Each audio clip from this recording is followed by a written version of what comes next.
Azoospermia বা একটিও sperm না থাকা, এটা একটা বিরাট প্রবলেম। এটা ইনফার্টিলিটির অনেক পেশেন্টের মধ্যে আমরা পেয়ে থাকি। এটা মেল ফ্যাক্টর বলি আমরা, যেখানে একটাও স্পার্ম পাওয়া যাচ্ছে না। এবার জানতে হবে যে কারণ কী। হ্যাঁ, এরকম একটি স্পেশাল পেশেন্ট সম্বন্ধে আজকে ডিসকাস করি।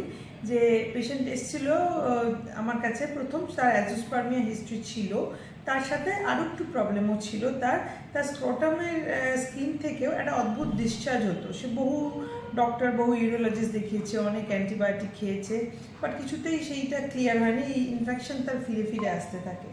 তো সেই জন্য তখন আমাকে যখন সে দেখায়, তখন আমি কিছু টেস্ট করি এবং তার একটা ডায়াগনোসিস বেরোয়, এবং খুব আশ্চর্যভাবে সেইটা প্রমাণ করা যায় যে সেটা ছিল টিউবারকুলোসিস। তাই এটা আমার কাছেও একটা লার্নিং এক্সপিরিয়েন্স হলো যে স্ক্রোটামের স্কিনেও টিউবারকুলোসিস হতে পারে, এবং সেটাকে আমরা ট্রিট করি।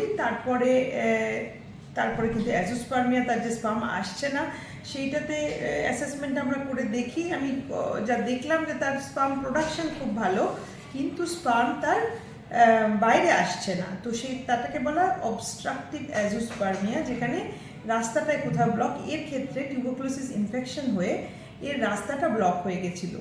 তো এর আমরা একটা সলিউশন দিতে পারি। আইভিএফে নর্মাল করা যায় না, কিন্তু আইভিএফে আমরা স্পার্মটা ওই টেস্টিস থেকে বার করে, যাকে টিসা বলা হয়, সেইটা করে সেই স্পার্ম দিয়ে কিন্তু প্রেগনেন্সি বানানো যায়। এই পেশেন্টের ক্ষেত্রে এটা ভীষণ ফ্রুটফুল, স্পেশালি অবস্ট্রাকটিভ যাদের হয়। তার ওয়াইফের কোনো প্রবলেম ছিল না, তো ওর জন্য আমরা সাজেস্ট করলাম আইভিএফ এবং টেসা ইক্সি করে প্রেগনেন্সি বানানো, এবং এটা আমরা সাকসেসফুলি করতে পেরেছি। এটা একটু ডিটেলে দেখলে বুঝতে পারবে কীভাবে টেসা করা হয়।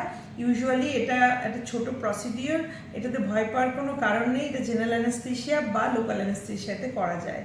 তো যাদের কোনো প্রবলেম আছে অ্যাজোস্পার্মিয়া, তারা এইটা ভেবো না যে আমার তো বায়োলজিক্যাল নিজের চাইল্ড হওয়ার কোনো হবেই না, এরকম না।